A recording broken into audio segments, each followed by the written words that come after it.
Welcome to Fresh Talk News Channel. Today, we delve into the latest news update.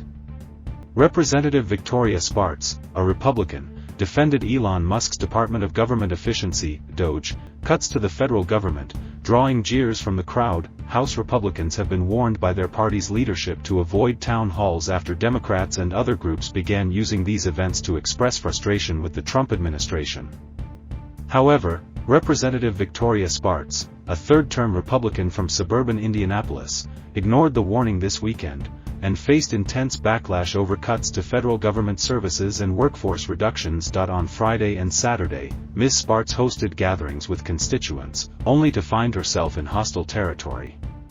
She was met with boos, jeers, and scolding over multiple issues, including the signal scandal at the Defense Department, where she admitted the Trump administration needed to do a better job, and the Homeland Security Department's efforts to deport immigrants without due process, where she controversially stated that unauthorized immigrants were entitled to no due process. She was also accused of standing idly by as Elon Musk and his Department of Government Efficiency pushed forward cuts to government services.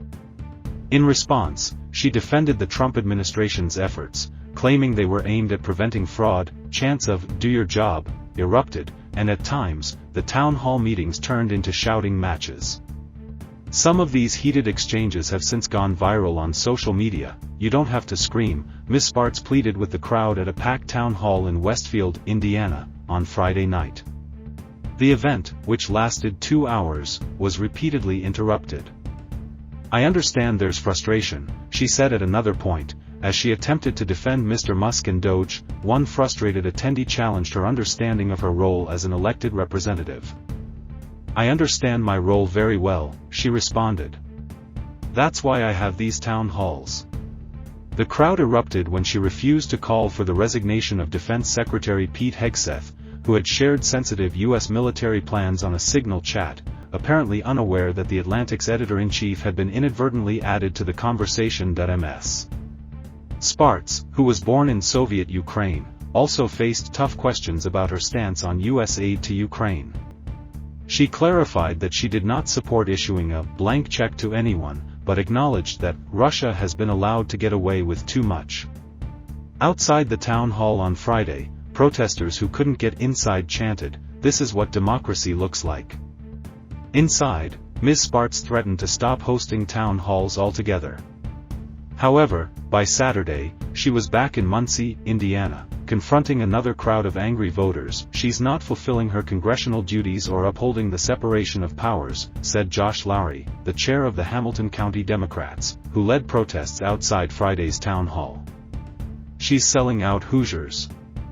Lowry argued that Republicans like Ms. Spartz had won their elections by focusing on economic concerns, only to shift their attention toward Mr. Trump's campaign of retribution.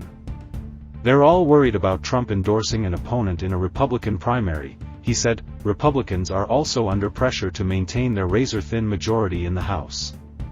This week, Mr. Trump announced that Representative Elise Stefanik of New York was withdrawing from consideration to become UN ambassador. The move underscored concerns within Trump's circle about their ability to secure what should be safe Republican seats, as Democrats have shown unexpected strength in special elections this year. On Saturday, Ms. Spartz thanked attendees of her town halls but claimed she had been targeted by far-left agitators. She alleged that her staff members had been spat at and that a Trump supporter had been punched outside the event. "The radical left is organizing to silence the truth at town halls, but we cannot let it happen," she said in a statement. "It's not pleasant, but I can handle their aggressive behavior." Christine Kasebnia, 62, a self-described swing voter who waited over 2 hours to enter Friday's town hall, rejected the idea that the attendees were radical extremists. "These were not far anything," she said. "They were just people. And they're upset." Thanks for watching Fresh Talk News Channel. Don't forget to like and subscribe for more news and updates.